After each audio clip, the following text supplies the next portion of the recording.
Welcome to the MMHP and the 989, channeling all styles and eras of Michigan music history.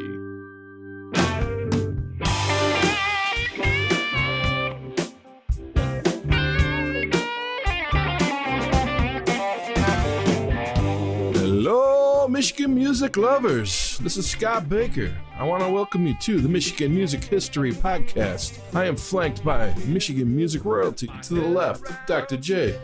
To the right, Sir Fred. We cut from just around the block of the Michigan Rock Legends Hall of Fame in Bay City, Michigan, here at Studio 163 in Essexville. And now it's time to grab a favorite beverage, hit the cruise, and take a trip back with us through Michigan's rich music history. This podcast is sponsored by our friends at Electric Kitch, located at 2106 Kosciuszko Avenue in Bay City, Michigan. And now, here's your host, Scott Baker. And here we are back for part 2 with Donny Brown. We're thankful for him to come to Essexville to Studio 163 and share all these wonderful memories along with us. In this episode, we're going to jump right in at the self-titled Verve Pipe album that followed Villains, and get a little bit behind the writing genesis of Donny Brown and Vander Ark and how they came together, and a few finer points of the productions that went into the following Verve Pipe records, into the children albums down the line, and eventually to Donny's solo career right now, where he is being able to pretty much do anything he wants. We want to thank him for his big heart, for all the music that he's put into our Michigan music bed, as well as the society itself, and he gives back as much as he puts out, and we are grateful for him. So dive right in, part 2 with Donny Brown. Did you feel a tremendous amount of pressure, though, for the follow-up? Yes, after that of course. Kind of That was awful. Yeah. But the truth is, and this is speaking for myself only, I was physically and mentally exhausted because the timing of the freshman was wrong. We first off, we played our way out to San Francisco to make the record with Jerry Harrison. Then we made the record with Jerry Harrison, and then we played our asses back to Michigan. So, I mean, it's like tour, record, tour across, and I haven't been to Alaska and I haven't been to North Dakota, but I have played music in every other state, numerous places, just driving in a damn van and kicking our own asses, because it's like, Texas is a huge state. And it's like, if you're going to play in Texas, make sure that the next gig just isn't in Texas. Know how many miles it is, because it's like, we just drove 11 hours to get to this gig. And it's just like, and we're still in Texas. So we've done that stupid shit, Well, you were saying when he asked you about songwriting, and you said you were busy selling and doing business side of things. You also told earlier that egos and stuff of the recording. Was there any cracks starting to appear in the mirror even back then?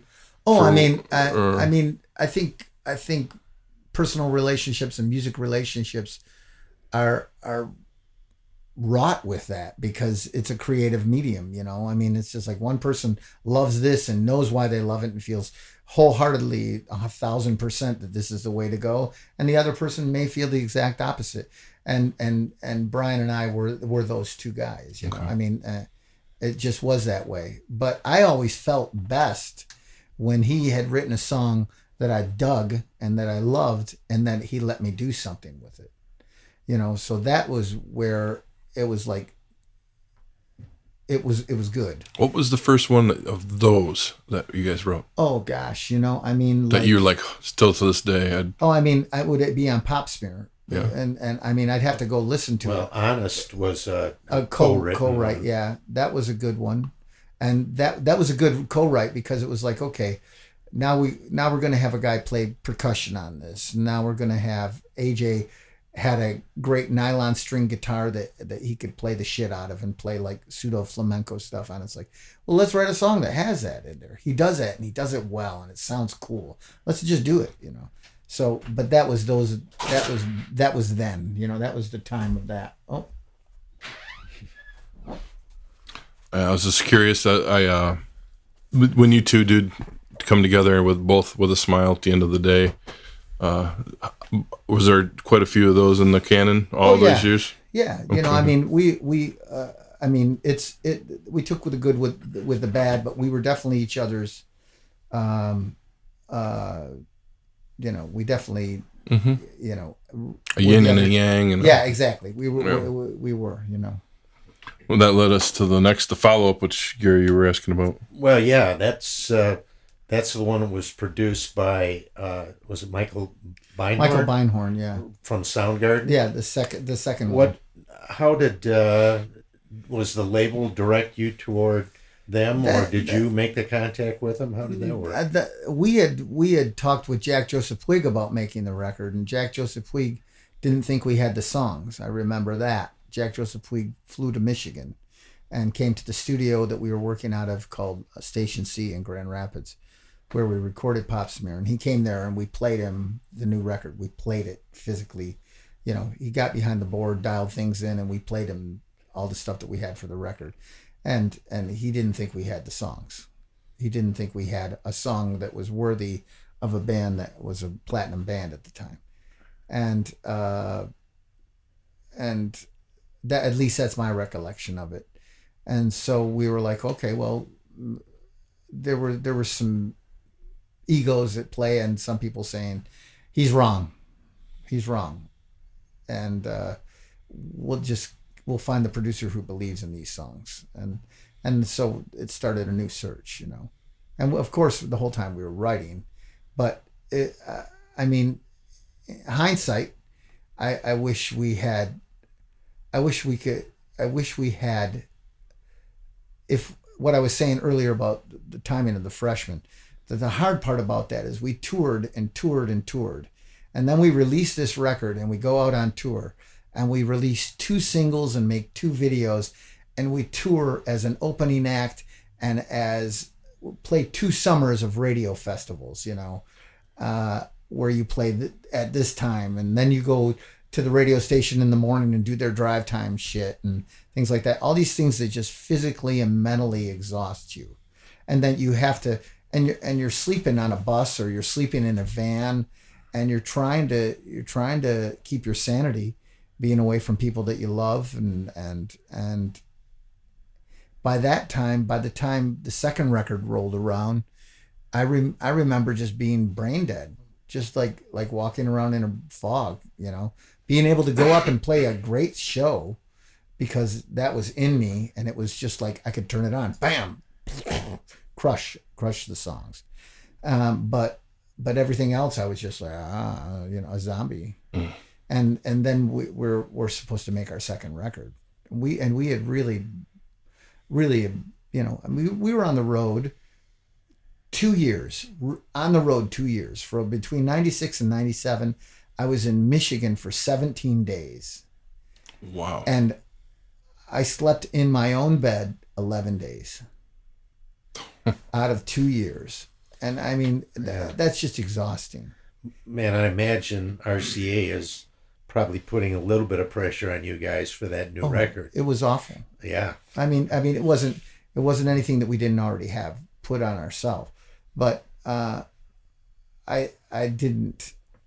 mean, hearing Black Hole Sun made me get a hard on for Michael Beinhorn.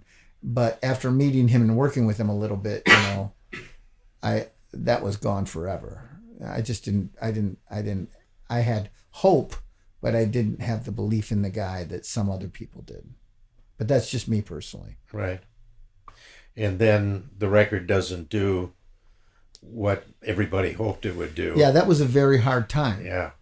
And that was a bitter pill to swallow because, here we were, this band, and as we toured with that tour, the record sales just kept decreasing because it was just like, and so the crowds were getting thinner and thinner, and we were booked at the place that we were headlining, coming through and playing the Fillmore or whatever it was in Rochester, New York.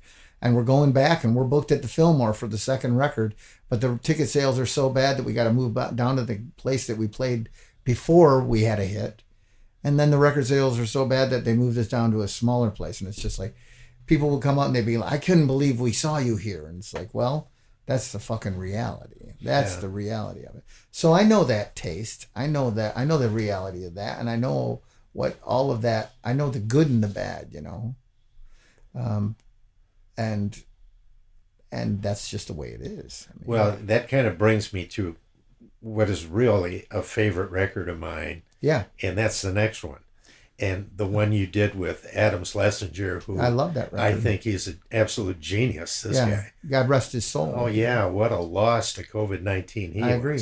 Oh, my God. I agree. And Adam, but the beautiful thing about that, for me personally, is that Adam was willing to kind of like listen to my songs and work with them, work with me, and get Brian to work with them. And I think that record is a good record because of that. Yeah. I mean, you really changed your sound on that in a lot of ways. You know, if you listen to Pop Smear and then you listen to the first record for RCA, all of a sudden we're just a fucking arena rock band. From Pop Smear to that, we are an arena rock band. And then The Freshman is a great track. The recut of it is a great track. But it isn't just an arena rock track. It's just a great track. And so that was just Jerry Harrison kind of taking us in that direction. I think he was plugging us into that because he had just had live Throwing Copper go 6 times platinum. And so he was like, this is how I did it with them. Let's do that way with the Verve Pipe. Right. We don't need any harmonies. Don't do any harmonies because it doesn't need it. So there's 3 versions of the Freshman out there. Yeah, there are. Yeah. Okay, there's the original on the first album, then Harrison's, and then the remix with Jack Joseph Puig, which is the one you prefer out of the 2 later on. Out of the 3. Out of the 3. Yeah. Okay. And I that was great the way it went down. We walked into the studio, and here you walk into the studio and it's like I remember seeing pictures of the Beach Boys around the microphone, and the baffling on the wall being behind them and seeing that, and it's just like, okay, that looks like a recording studio. And I turned the corner to walk in to record The Freshman, and there's that baffling on the wall, that exact baffling on the wall, and I went, this is where I'm standing, where the Beach Boys had that microphone, and they were recording "Help Me, Rhonda," and it's just like, holy shit. And so I immediately was just like, oh, and then the guy came in and I talked with Alan Sides, the owner of Ocean Way, and he's like, well, Sinatra liked this room too. It's just like, oh, okay, let's pile it on a little bit. So we were just in that room, and we had toured, and we had, we were in a good place. We got to LA and we got some good sleep. And we went into the studio, and we only had 3 days in the studio. And I remember we started working on this version that we had worked up live, which had more drive and more up and more down. And I thought it was much, much better. And we were working on it. And when we walked into the studio, in one little area of the studio is this group of keyboards. It's just a wall of keyboards. Like there's a B3, there's 2 or 3 Mellotrons, there's an Optagon, all of these funky Rhodes, Wurlitzers, all of these things, just keyboards everywhere. And in another area is like all of these guitar amps, like boutique guitar amp from the 60s that the Ventures played, and this and this and this and this, and all of this rock and roll just around you, right? And Doug Corella, our keyboardist, walks up to this Mellotron and starts playing Nights in White Satin. And I'm just like, that sounds exactly like Nights in White Satin. I'm like, I can't believe. I'm like, that sounds so much just like the record. And Jack Joseph Puig says that's because that is the Mellotron from Nights in White Satin. And then he opens it up. And I don't know if you know what a Mellotron is. It's the first real sampling keyboard. Right. Because what it did is it had a cassette head for every single key. So 88, or, it wasn't a full keyboard. So like a 49 key keyboard with 49 cassette heads. And when you would press the key down, it would engage the head to come up and play this piece of tape that had a sound recorded on it. And so they would record a sound on it. And in that case, it was like these strings. And then they would kind of warp it and make it its own thing. So like, da-da-da-da-da-da-da, Nights in White Satin, that's all Mellotron. And we're standing there with the exact Mellotron that's played on the record. And our keyboardist is drooling and he's like, I'm sampling this thing. So he gets out his gizmo and samples, makes the sound for it. So we're the third day of the Freshman. We're recording the Freshman and we're like, this is it. This is the last day.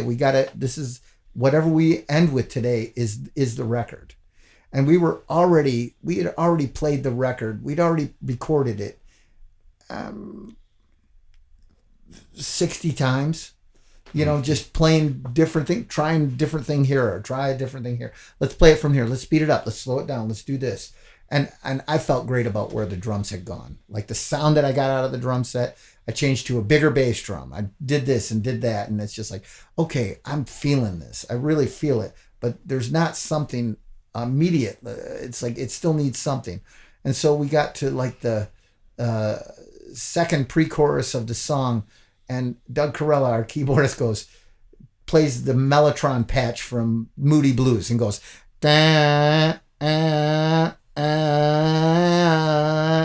with his keyboard, something that you can't do on a Mellotron, but that you can do if you sample it and move it onto a keyboard that's got a flywheel that will change pitch. And he started playing that, and AJ started playing it on guitar, and Jack Joseph Puig gets on the talkback. Whoa, whoa, whoa, whoa, whoa, whoa, whoa, whoa, whoa.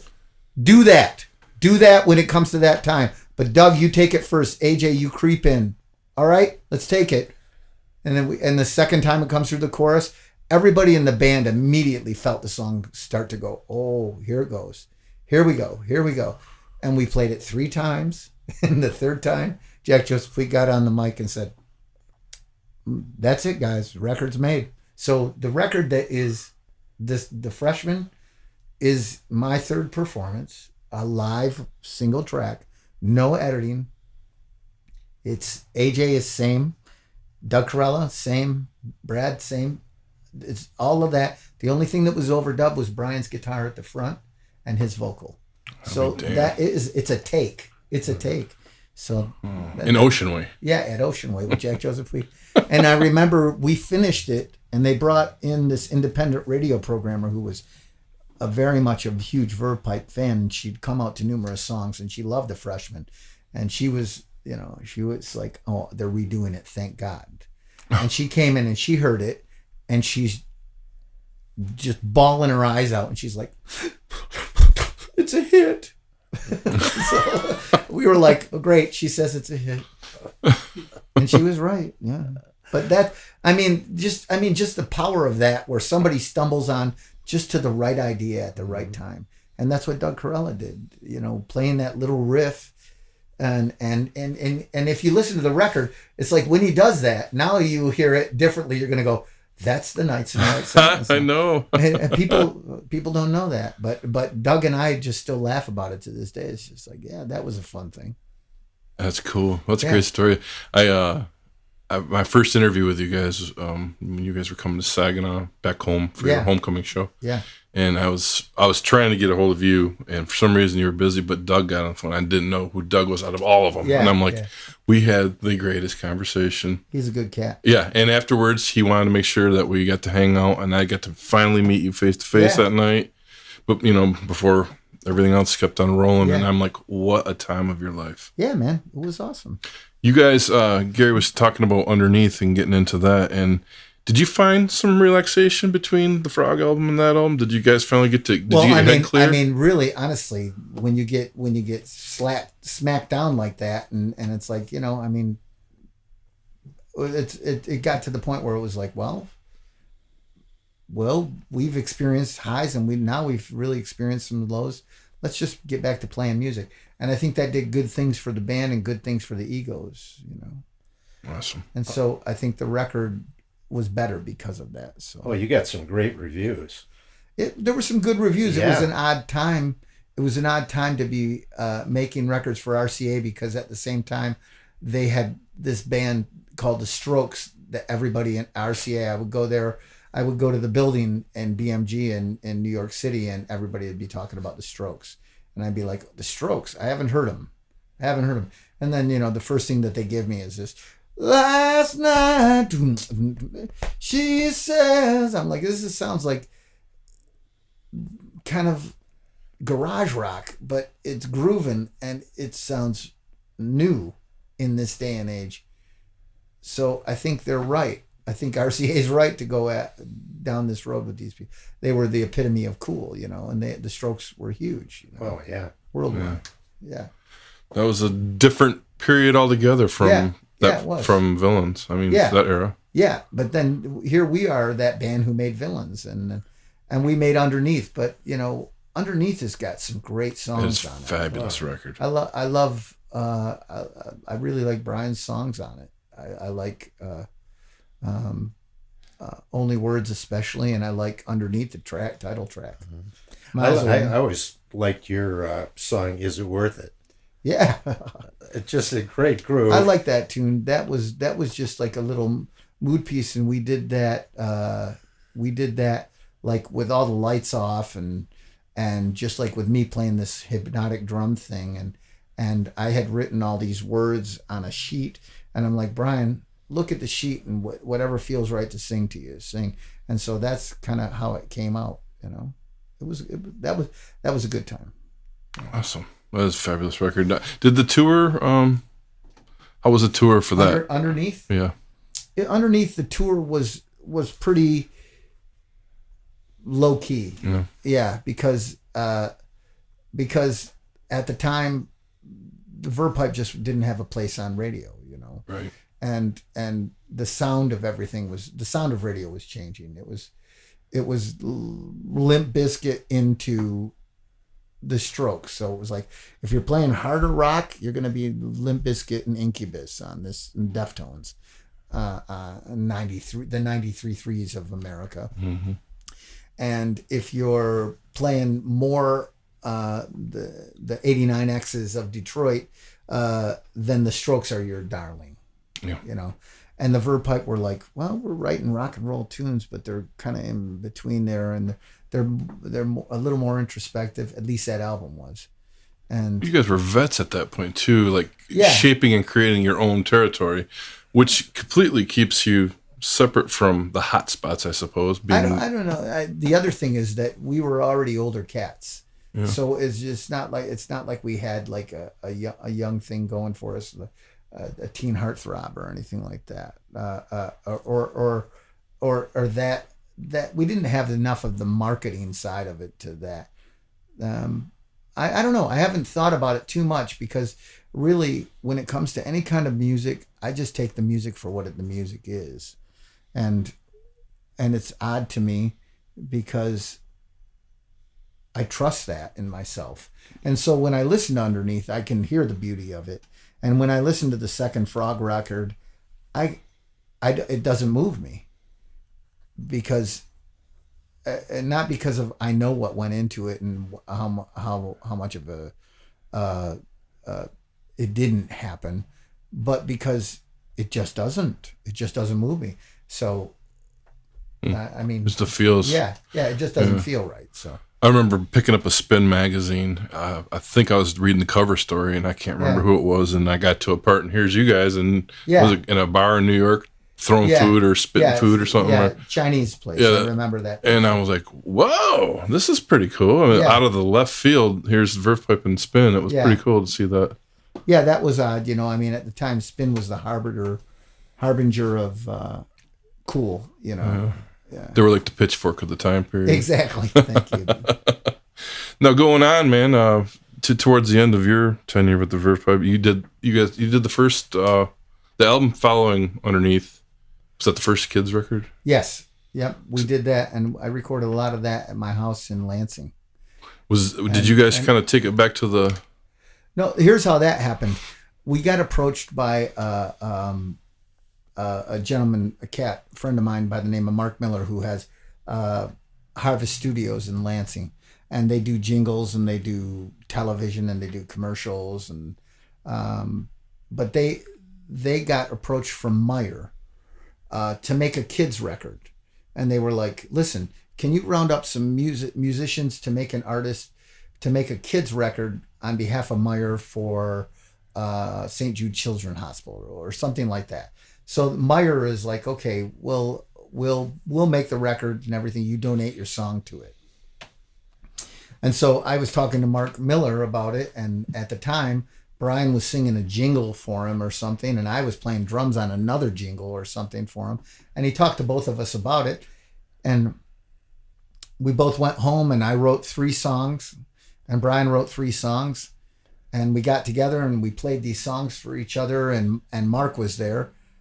And I think it was Mark who just said, Jesus, man, you've got a great kids record. You got half of a kids record. You got 3/4 of a kids record here. That's better than any of the kids' music out there. And we were just being stupid. You know, I mean, songs with, you know, lyrics like, you know, be part of the band, but don't get a manager just yet.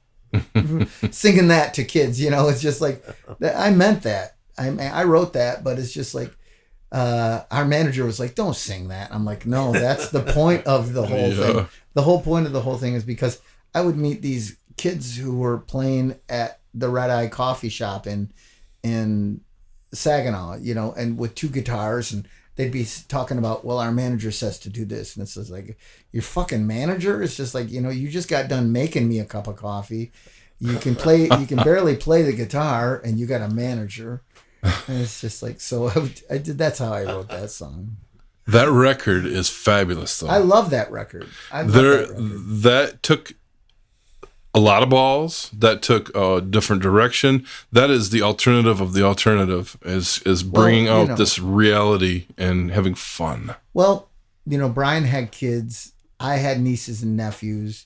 Other guys in the band had kids, and we were just like, you know, you realize the people that they make you just being around them. When you're around a kid that makes you happy, you kind of become a kid again, and you get in tune with that, and you put your rock and roll self into it, and that's how I did it. I mean, I think some of the silliest songs on the record are mine. Serial is a song, and that Serial is about the tour bus, just because we'd be on the road, and I'd walk into the back room, and there would be a bottle of vodka and 2 bottles of red wine, a bottle of Jack Daniels, 12-pack of Corona, 12-pack of St. Pauli Girl, and everything. And it'd go on the bus, you know. And if what we didn't party with and drink went on the bus. And it's just like, I didn't give a shit about any of that. I didn't need to get too fucked up. But God damn it, there better be some cereal on the tour bus, because our tour bus isn't pulling over. And somebody better have taken the milk out of the back room so I can have me 3 bowls of cereal while we're driving out of Omaha, because that's going to make me happier than all of this booze and all those people that that were in our back room that I don't know. Yeah. So, I mean, that's how I wrote that song. I love my cereal, morning, noon, and night. Oh, my kids, I had my twins right just before the album came out, and we took them to the State Theater to see you guys and hang, and they were maybe 2 or 3 at that, and I'm like, that was so catchy, so groovy, such a fun time, and I'm like, the timing was so perfect. Yeah, if you don't know that record, you should listen to it. The first Verve Pipe Kids record, family album. It's got I don't know. I produced it, and I recorded a lot of it, and I don't know. It was just one of those where we were hitting on all cylinders, and anytime I brought somebody in to play music, they kind of got it right away. They just put themselves in that mindset, and it served its purpose. It was great. Was Randy on board for that album? Randy you finally had brought Randy into the Verve Pipe. Yep. By then. Yep. And AJ was not in the band at that point. No, right? AJ was in the band up to then. Yeah. And then just, I think we wanted to make the record, and it was just going to take him away too much, the kids record, because when you're making a record and there isn't a budget for it, it's like, hey man, we need you to do this, but you got to come and just do it for the sake of doing it. And he's like, well, right now I got to pay this and this and this and this and this, so I can't do it. So that's how that all kind of crumbled outward. Yeah. Okay, I'm getting a little better feel of how the business end of it came dribbling down at that point. By the end of playing these kid songs and taking this out, and I just remember how much fun it felt to the area, and it felt to the vibe, and seeing you guys smile, the shows. Yeah. What was the next step for you? What direction were you thinking, or what was in your mind at the time? I mean, I really wasn't thinking of anything. Mm-hmm. We were still getting gigs and playing here and there, and I didn't feel like we were writing anything that was defining us. And if Brian was writing something, he was probably keeping it for himself. I don't know, but he was out making his solo records, and that's fine with me. And during that time, I was like, well, I'll keep my songs for myself. So, I mean, I had songs that I had written for Underneath that are on my first EP. Such a good record. Lucky Number, I wrote that for the Verve Pipe. And Brian and our A&R guy both listened to it and said, it's not a Verve Pipe song. I was like, you're out of your fucking mind. It'd be a great Verve Pipe song. Your first EP. Yeah. I mean, all of your records, but that, I remember when I finally got a copy, and you can't let that leave your listening. It's like you want that spinning. The songs are so solid on it. Oh, I'm glad you say that. I'm glad you think so. Well, this song I also wrote a song called The Driving Song that's on that record. And I wrote that for the Verve Pipe. But when I recorded it, when I did my version of it, I was like, no, that doesn't sound like a Verve Pipe song. So I sent it to our manager. You know, when we would write songs, everybody in the band would send them to our management and our management office and our A&R guy, and just like try the waters. Mm-hmm. Like, hey, take a listen to this. What do you think? You know. So I would send it to our A&R guy at RCA, and I would send it to our manager, and I remember sending out those songs, and people telling me kind of what I already felt was like, yeah, that could be a Verve Pipe song. No, that isn't. That I can't hear that style or however you're doing that. And so this brings me around to what we were talking about before. I'll just go into it. In 2002, my buddy was booking the State Theater in Kalamazoo, and he was the right-hand man to the guy who was booking all of the acts in Kalamazoo, like all the main acts that came to Wing Stadium and everything. Anyway, he called me up and he said, "What are you doing October 4th?" And I'm like, "I don't know." "Why?" He said, "Well, you got to play a song before with Ian Anderson from Jethro Tull." I was like, "What? What?" And he's like, "Yeah. You know, I have your demos that you sent to the office, to the management office." He says, "I've got those." And they were having a radio contest at WRKR in Kalamazoo. And it was like, local artists submit your song, and Ian Anderson from Jethro Tull will pick the winner who gets to come up on stage and play with them. And he's like, I submitted your song. I was like, you prick. Yeah, I'm like, I play drums. I hacked through the guitar on this, you know, on the demo. And it was a demo. It was just me on a 4-track recorder hacking through this on the guitar. And he's like, "Yeah, well, I sent it in and Ian Anderson chose it. So you're playing with Ian Anderson." So my very first ever gig with me standing out front, playing guitar, was in front of Ian Anderson. Ever. I never, ever had sat there with a guitar around me and played guitar. Like, with the exception of once we played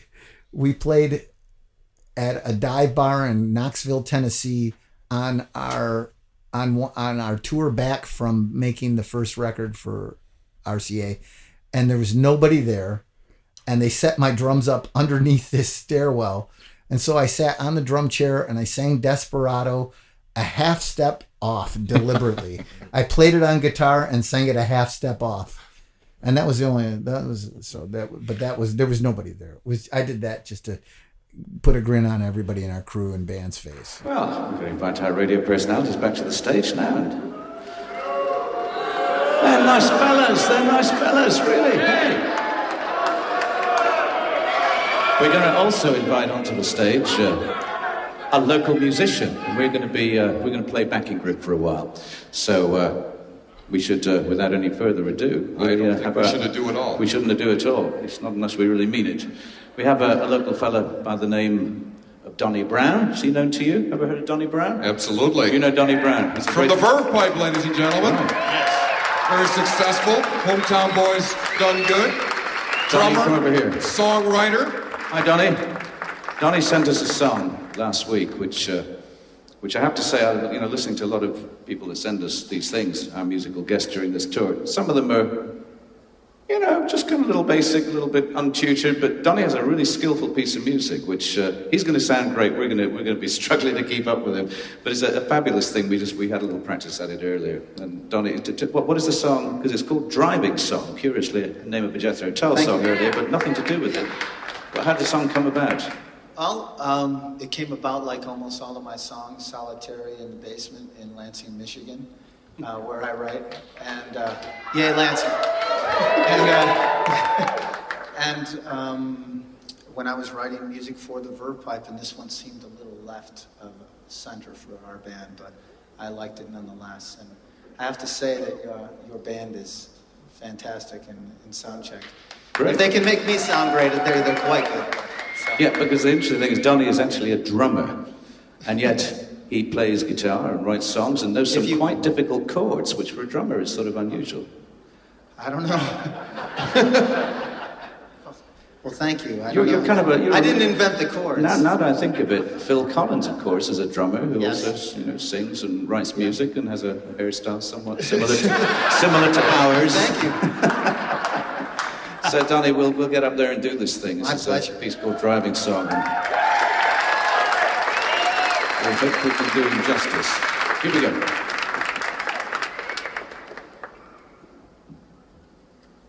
Donnie has a borrowed guitar because the one that he borrowed from somebody else in Lansing, Michigan didn't work too well, so he's borrowing Kit's guitar. And we'll see how this goes.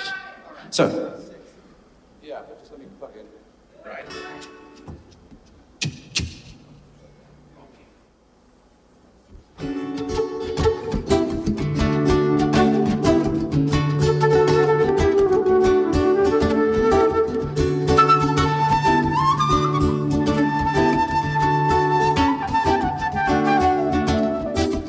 We all stumble through life's little funny race.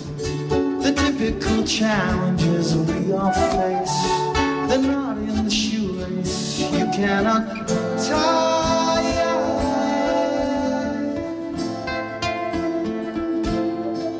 Oh.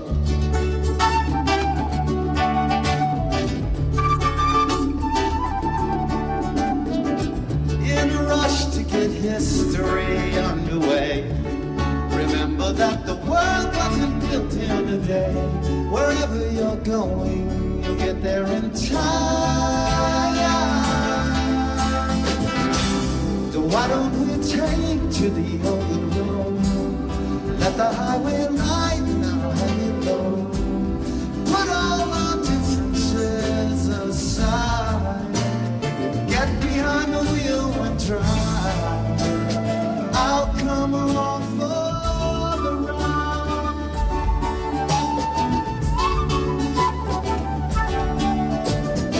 Slow the pace in the search for your happiness.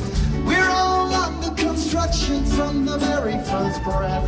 The breaths become smiles, and smiles become tears. So grab the wheel and I'll take the open road. Let the highway lighten a heavy load. Show me the harmony and words to the sound of the song on the radio. Let me get behind the wheel and try. You come along for the ride.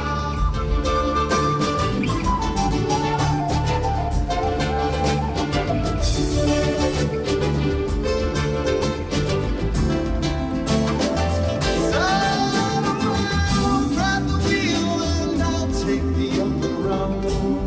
Let the highway lighten a heavy load. We can lay back and groove to the sound of the same FM stereo. Merrily moving with nowhere to go. And get behind the wheel and try.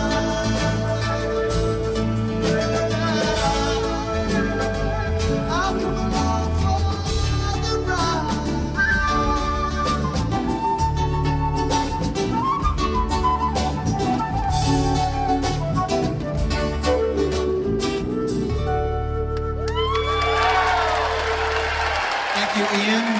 band.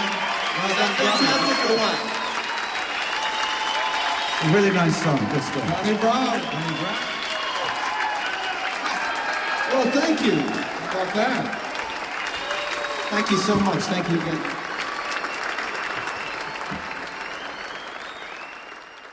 This podcast is sponsored by our friends at Electric Kitsch, located at 2106 Kosciuszko Avenue in Bay City, Michigan. They offer new and used records, including local to Michigan original vinyl and CDs, as well as clothing, electronic equipment, funky household items, music gear, and stringed instrument repair. You can find them on the web or call 989-402-1411. Yeah, I love that. I love that show. Didn't Ian make a comment about you guys had the same haircut? Yes, exactly.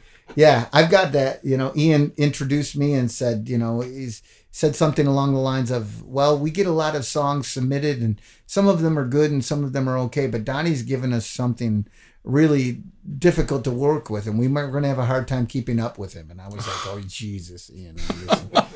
But really the beautiful thing about it, as soon as we started playing it in sound check, I just heard kind of where he was going with it and how he was playing it. And I was like, oh. So I just sat there and he's like starts playing a little flute thing at the top. And I just look at Ian Anderson and instead of going up to sing when the verse comes in, I just look at Ian Anderson and I go, and I just take a step back and it's just like, you play the shit out of that flute over my song and make me sound good. God bless you, Ian Anderson. And he was a gracious man. I saw him at the Civic Center with Jethro Tull at the A Tour in 1980. They came through. Yeah.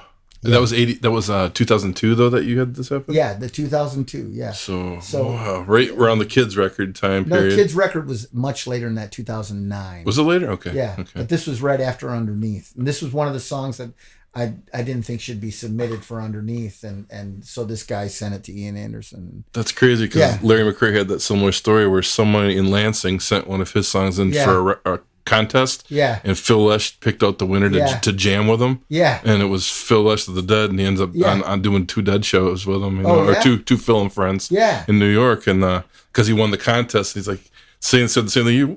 Why'd you send that in there? What? And Larry won it. Yeah. Well, that was a thrill. That's so cool. And what was really awesome is that some of the crew guys from the Verve Pipe were working with the sound company, and they had no idea that I was the guy who won the contest. And so I remember seeing them. One of the guys is a monitor guy, and he's got the monitor desk set to the side, and the other guy is working in front of house with Ian Anderson's guy. And I remember coming out to do the song, and they were just like, holy crap, Donnie's gonna sing a song. So and I pulled it off. I pulled it off well. And I definitely remember getting a standing ovation. And I'm not shitting when I say that. I did. You were on your feet, Mike? I was there. Yeah. So it was great. It was great. And I'll have to get you the recording of it. Oh, yeah. I love to hear that. Oh, that's so cool. So you can hear me just like, oh my God, Donnie's trying to play the guitar. It's a hard guitar part to play because it's in 6/8. So 1, 2, 3, 4, 5, 6. 1, 2, 3, 4, 5, 6. 1, 2, and it's the rhythm of it is ding ding ding ding ding ding ding ding ding. That's why Ian was saying it's rough to play. But then you have to sing against that. So you have to play that and then sing against it. So and I hadn't, your prog roots were coming out. Yeah, exactly. I but you have to understand, I didn't have any experience with that. I barely could play guitar or just like sit there and kind of get through it. But so that's how that came about. So that was a thrill.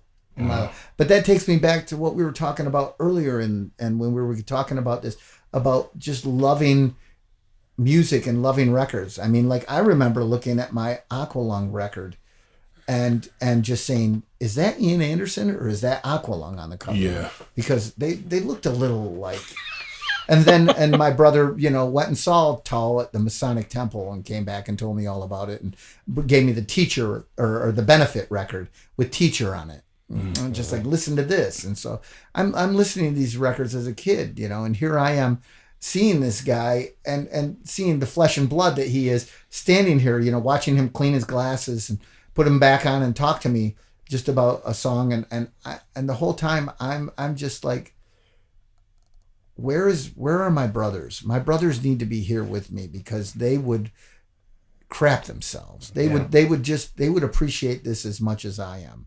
And when you do have somebody like that, when you have somebody who knows what the moment really means and what it means to you, that really exaggerates it to the point where that how you want to remember it.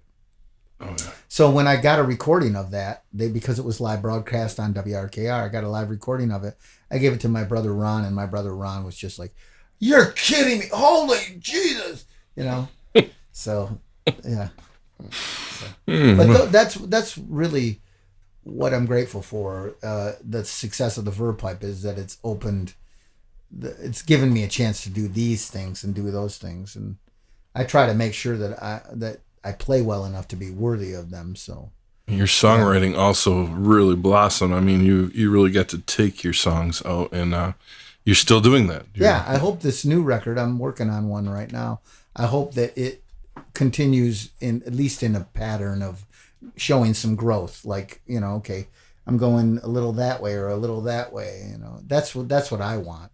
And fortunately for me, all the people who I get to play with and who are, stellar talents, and I get, good friends who can mix things, and I've, like I said, I've made enough connections along the way that my stuff I know it's gonna sound good because they're able to work on it.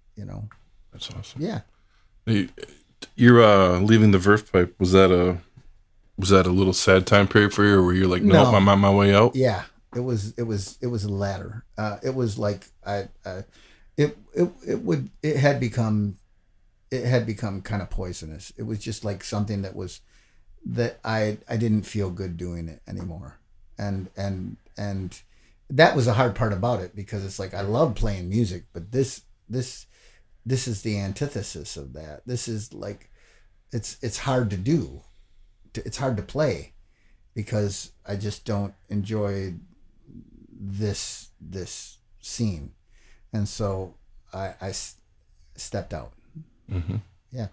Now you've kind of come full circle with the local band. I see Jeff Olakangas and yourself. You got a super group together playing music again out and about. Yeah, that's a lot of fun because we just go back to songs that we love and just like, okay, we've got a 3-piece horn section now, so it's like there's nothing holding us back. We got a great keyboardist in my buddy Ricky Nallett from Lansing, and so it's like I can't throw anything at him that he can't play. And the same thing with our vocals. We've got enough of with a girl in the band, we can get anything that's incredibly high, she can sing, and if it's high enough for a guy, I can still hit it. And Jeff covers all the other things, and so we've got solid 3-part harmony. It's a solid band, and I've tried to keep it fun. So you can tell from what I've seen on the Facebook of it so far, and Scotty Vandell and. Oh gosh! You guys got this firepower coming from every angle. Yeah. Everybody's solid. Everybody's good, and everybody's solid. So, did that band play on your Donny Brown EP? No, some of the players do. Scott Vandell's on it, but at that time, I was making Mike Robertson's record with Andy Reid. I was making some records with Roscoe, Selly with Andy Reid. I had my own band from the previous, but it wasn't like I wasn't able to gig enough to like say, hey guys, this is all you need to do. I'm going to feed you. It was like, just like me, you got to play with 4 or 5 different people in order to make a living. So that you have enough opportunities often enough. And that's how that record got made, and just pieces and parts. And so I have all my friends are all over that record. Yeah, that had I thought a real kind of a 60s vibe to it. It was very, there was that period in the 60s where with the Beach Boys and the Association and the Mamas and the Papas. I love all of those bands. Kind of sunny sound, and that I love it. came Sunny through California sound. I thought it was super fresh for that time too. Really. I'm glad you like it. It's some of it, just like anybody else who makes a record, you kind of like, you can hear their headspace at the time, and if my influences come out, which they always will, you're always going to hear something that harkens back to. I love that. I love those influences. Everything that you said, the association, Mamas and the Papas, and that 60s California pop, right? That has people aren't afraid to sing ba ba ba. Yeah. It's like it's feel good music. Yeah, really. Yeah. If it makes you feel good, do it. What's been your highlight since you left the Verve Pipe? Give me something that's really stuck out. Like, man, I got to do this, and it's just up there with everything else. Well, geez, going to Europe with Thornetta Davis was wonderful, because I felt like we just knocked it out of the park. Mm-hmm. Her husband is her percussionist, James, and we played our first gig opening for the Fabulous Thunderbirds in this place in Denmark, and our next gig was 4.5 hours away, and they had a bus ride, and we pull into the place, and it's a hockey arena, and James looked at me, and I'd only played one gig with him by that time, the night before, and he's like, "This is a big place, you better hit those drums," and I was like, "If you want me to hit the drums, I will hit the drums." And I don't think he knew what the Verve Pipe was about. I don't think he did, because I beat the living shit out of the drums with the Verve Pipe. So we came out and we started the Thornetta set, and we came out and I hit the drums like I did in the Verve Pipe, and James got his hands on the congas and he turns around and he's like, "Oh," and he's like, "Oh, it's on." And, so I just gave him that kind of energy for 45 minutes just of a set, just straight through, just driving it. And at the end of it, he just came up and gave me a hug and just said, "Holy shit," He loved it. And so I'm looking forward to being able to play with Thornetta now that some dates are coming back, Did anything get recorded from that tour?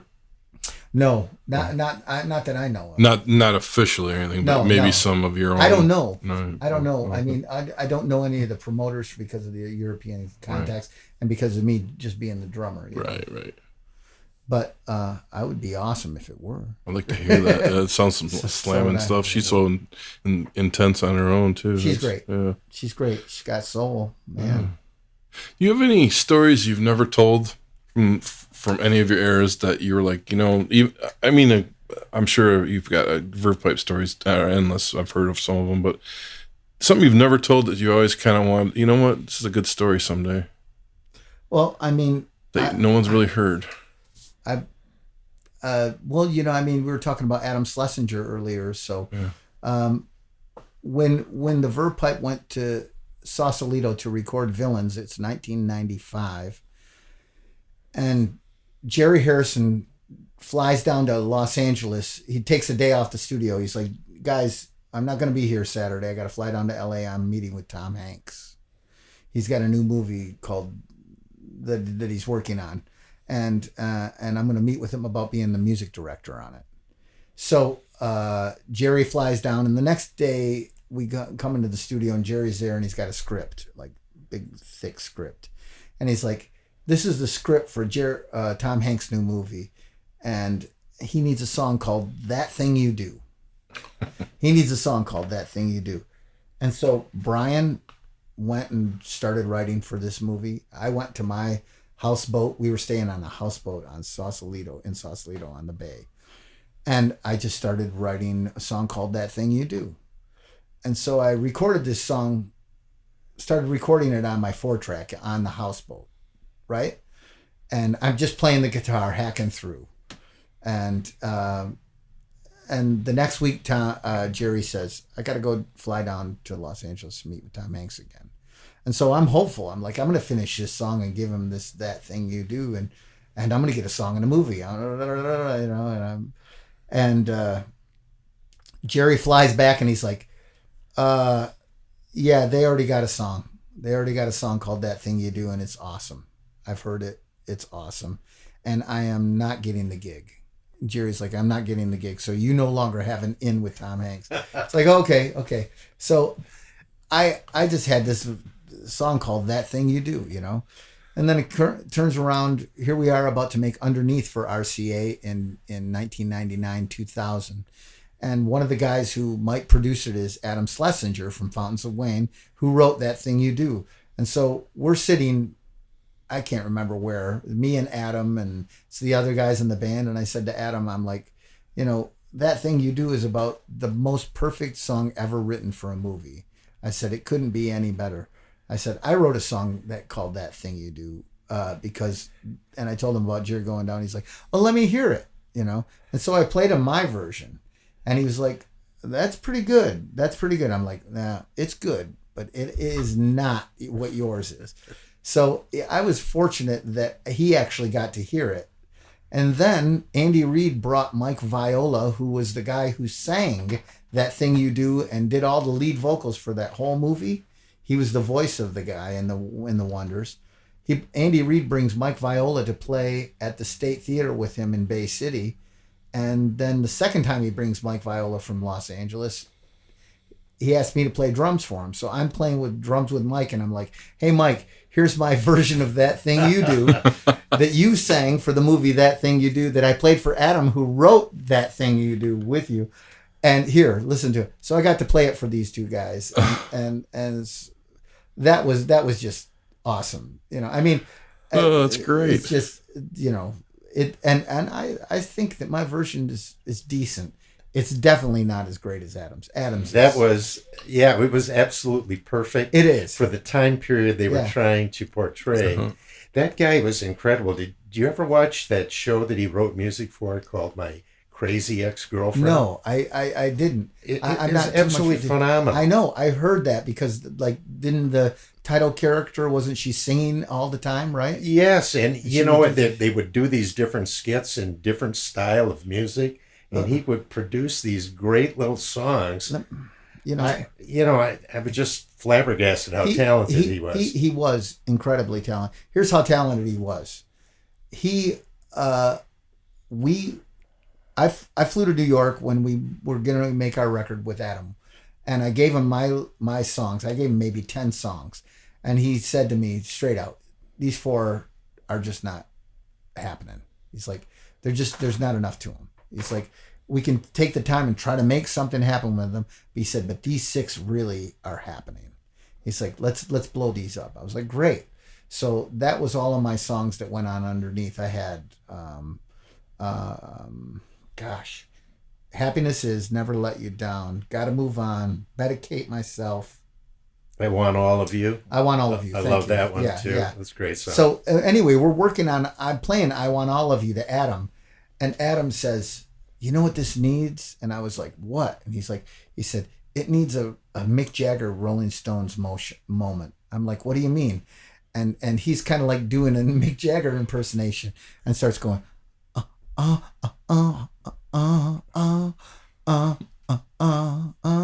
and so I started playing the changes, and then when we got to the end of the chorus, he just started humming that, and I was like, I fucking love it. I love that. And so and so it's like, hey, Adam, you just co-wrote a song with me. He came up with this Mick Jagger idea, and it's just like Waiting on a Friend, and it's just like I was like, oh, those songs have vibe, and if you're gonna say that you want to take a little bit of that makes me feel that way about the Stones or something like that and put it into one of my songs, I couldn't be happier. So he was that guy. That's the guy he was. When we were making Underneath, Brian's brother didn't want to play some of the songs on the record. He didn't like them, and he left the band. And so Adam played bass. Adam just picked up the bass and knew the songs because we had been working on the songs with him, and started playing the bass, and my drums immediately just went whoosh, just got wide as a sponge, you know. Fred, you know what it's like when you're playing drums or you're playing a percussion thing with somebody who plays bass and opens up the groove. It makes what you're doing just swim. And that's what Adam did. His bass playing did that to my drumming on that record. And then I'd see him like start playing a guitar. He'd start playing the guitar and come up with a little idea, and he'd feed it to AJ. He's like, what if you did something like this? And AJ would go, to the moon with it and take off with it. But he was that guy. And then when we were making Underneath, I was sleeping at the studio. So they had a spare bedroom off of the studios. So I'd wake up and I'd come out into the hallway and go down to the lounge and make my coffee in the morning. And I heard this piano. They had a grand piano in one of the main rooms, this huge Steinway grand piano. And I heard this piano and I was just like, who the heck is here? They're just crushing these Bach etudes, these, practice exercises and just and just flying up and down the keyboards. And I'm just like, this person can play. And I open up the door and it's fucking Adam Schleshinger. Wow. And that's his main instrument was piano. Wow. And I didn't know it. Me neither. And then we started working on like this song of mine called Gotta Move On. And I had written a loop, and he's like, okay, give me all the sounds from the loop. So instead of recording, I went backwards from recording this loop, and I took every single sound, all of these sounds, and I give them to Adam, and he puts them on a keyboard and goes, and then he's like, oh great, Donnie, play the drum groove. I start playing the drum groove. He starts going, and it's just this pattern on his fingers that he's just doing. And then he starts talking to the rest of us while this is going on, and I'm trying to hold the groove down, and he's just like playing, and I'm just like, you motherfucker. He was one of those guys.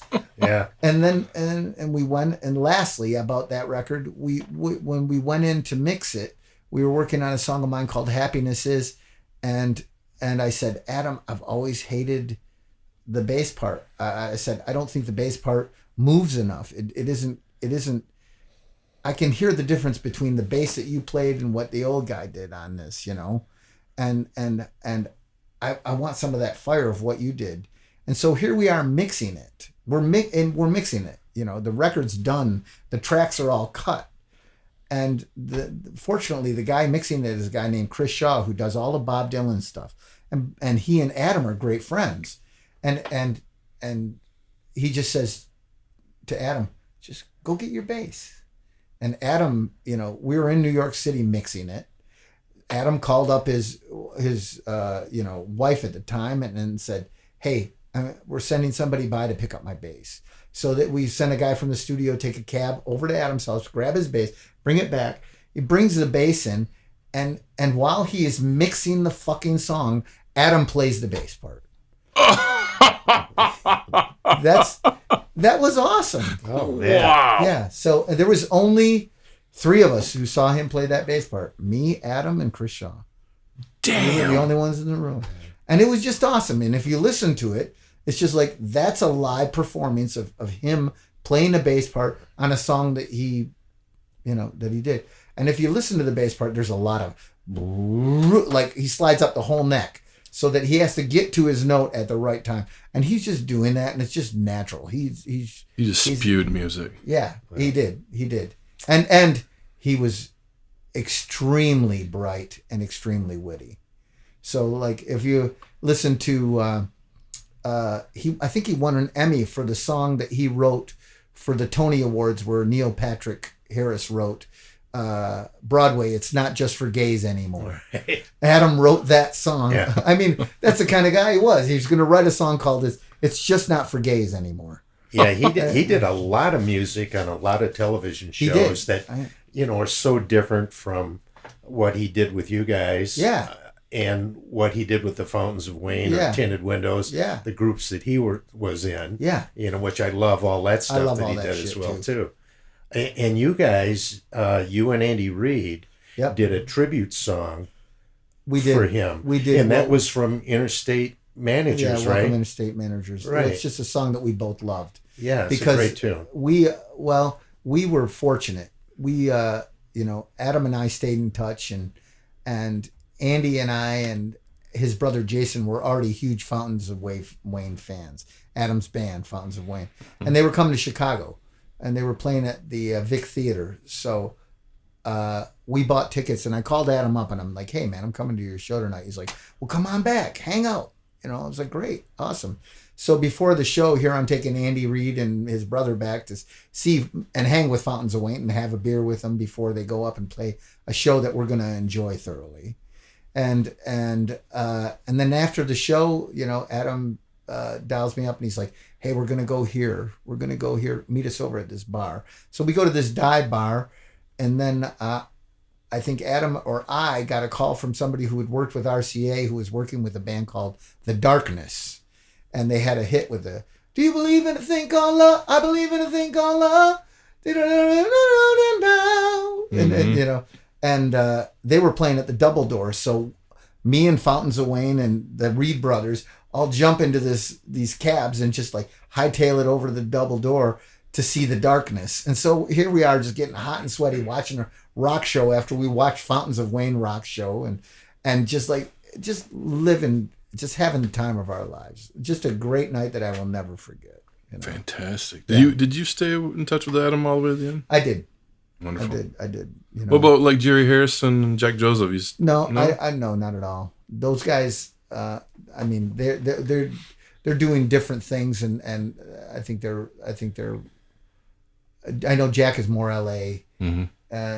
Adam just being a New York, East Coast kind of guy. I related to that more. Right on. Yeah. Wow. Yeah. So one last story, and I remember you briefly touching on this with somebody, and it's been a thing that's always kind of left about. But what was the song or the album session where you were in New York for a week getting drum sounds, or 2 weeks or something? That's the story that's passed around sometimes. That was the second record. Okay, the frog record. Yeah, that was a frog record. It was just ridiculous. I remember you were fed up with it, and you were just working on. Well, just like, I mean, if you're in a studio and it costs $3,000 a day, that's the story. Yeah, it's just like, what the fuck are you doing? You know, if you can't get a good drum sound in a $3,000 a day studio, what the hell are you doing? And it was so frustrating. It was so frustrating because here we had graduated to this. Now, you have to weigh that against everything that you've already done. Like, for instance, we cut a song called Her Ornament at a place called, what was the name of it? On Green Street in New York City, an all analog studio. Gosh, man, the Magic Shop. Mm-hmm. So we went to the Magic Shop and we set up, got sounds, and tracked this song live. And that's this record that went on. I think it went on the Great Expectations soundtrack or something like that. And it ended up selling 500,000 copies. I got a gold record for it, you know, and we did that we did the creation, the changes, the sounds, and everything, the mix in a fucking day at a great studio in New York City. And I love the sound of it. Now here we are in the studio that cost, 3 times as much for the day just to be in it. And we're going to take a week to get a drum sound.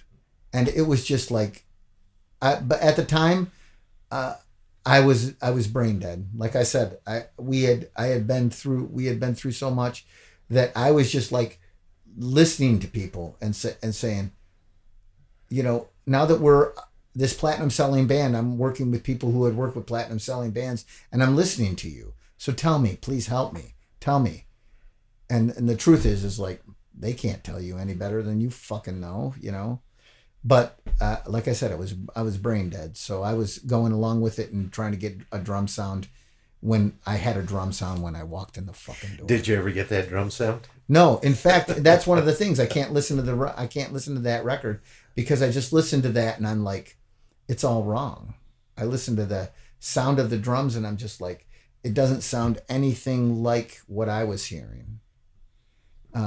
They used too much room mic. If you listen to that sound, and you listen to the first Verve Pipe record for RCA and the second one, it's a world of difference. But this, once again, just hindsight, Right. Was that, did you get some Did you hear some funny anecdotes that you didn't know? Oh, hell yeah. All right, good. Thank you, Donnie, for coming in, man. It's been a pleasure. I know we could do a whole session on great stories and that, but we'll save that for another day. And all right. You're the friendship and the love you have for our area, for Michigan music, for everything you've done, it's immeasurable. And we appreciate that. But think about it, it's fertile ground here. And we go back, you go back to Mystery Man from Dick Wagner, a song that I fell in love with, and then listen to the fact that I had the 45 from the Bob Seger System and Ramblin' Gamblin' Man, and back before he had the Silver Bullet Band, and you're listening to that, and everything after that, just the fact that Mick Furlow and his brother Tony and these guys who defined Saginaw music at one time, and I've had a great trajectory, a great time with everybody I played with, So I'm grateful. You've touched our world, and you've touched the world of music. And don't get sappy on me. No, dude, Scott. that's Donnie. You know how I am. Big hugs after, my brother. But thank you so much, Donnie, for coming. Well, here, let's talk about Rock and Roller Records for a little bit, because that's the first time I ever walked in and saw Fred Reef at a record store picking through record bins. And then I would go, and every once in a while I'd see you working at who was the guy who owned the record store on Hamilton Street? Pick? Me. Well, did you sell it to Pick? No, after I closed my store, he moved in. Okay. Well, then I didn't know that was your store. But I know that you knew Dick Rosemont and all these people who, all of the Ann Arbor people who had been playing and everything like that. And that was my first time going in and seeing records that I had never seen in a record store. Like I had gone to the T-Way and seen whatever there was at the time, and they would only have the things that were just like about to happen. It's like, okay, they've got Van Halen 1 sitting there and because Van Halen's happening, but they don't have anything that before that. And I remember going to your store and seeing things that I had never seen, like and when at Pick store too. Pick got me into ECM, the German label, with Pat Metheny's first records, and I started listening to that, and it's just like, those are pivotal records in your life because you're listening to something that you have never heard and never heard anything sound like that before. Those are the things that will lead to those right and left turns that keep shit interesting, So what I'm saying, Fred, is I'm grateful that you had your store. Thank you. Yeah. Because I mean, how many musicians should be grateful for that? Just being able to go in and see music, listen to music. I remember walking into Rock-A-Rolla and saying, "What the hell is this?" to the guy behind the counter, and he said, "It's a Nigerian singer by the name of Sade. She's going to be huge." and I was like, he's like, "This is an advance, and I don't know what the record's going to be called, but we got this advance." And they're spinning this vinyl, and I'm listening to it, and I'm like, I have never heard anybody with a voice like that. If you think about it, right. The first time hearing Sade, it's like, what came before Sade? You're right on. You know what I mean? You're hearing Smooth Operator, and it's so different from everything else. It's just like, holy shit, what is this about? And that was the same thing with hearing Pat Metheny Group. Hearing Pat Metheny Group, it's like, God, these guys are all just monster players. And the only thing I could equate to it was Return to Forever, who my brother was way into Return to Forever and that kind of stuff. But anyway, I digress. I just wanted to say thanks, Fred. My pleasure. So, yeah. Thank you, Donnie. Yeah, thank you all. We'll be in touch for some more. Great, guys. Thank you. Yep. The MMHP is hosted on Apple, Spotify, YouTube, and our own Libsyn podcast site. You can also search MMHP 989 on Facebook for up-to-the-minute information, as well as both Dr. J and Sir Fred's album picks of the week, posted every weekend. You can connect with Scott on the web at scottbakermusic.com, Dr. J at michiganrockandrolllegends.com, Sir Fred at fredrife.com, and the Electric Kitsch at electrickitch.com. This podcast wouldn't be here without special help from Studio 163's Alan Garcia, our podcast videographer and wingman, Mr. Mike Beatty, MMHP tagline specialist, Mr. Eddie Switek. And of course, Gary Johnson, Fred Reif, the Electric Kitch, and all of our special guests, and especially you listeners. We want to thank you. You've been listening to the MMHP and the 989. From all of us at the podcast, we want to thank you for tuning in.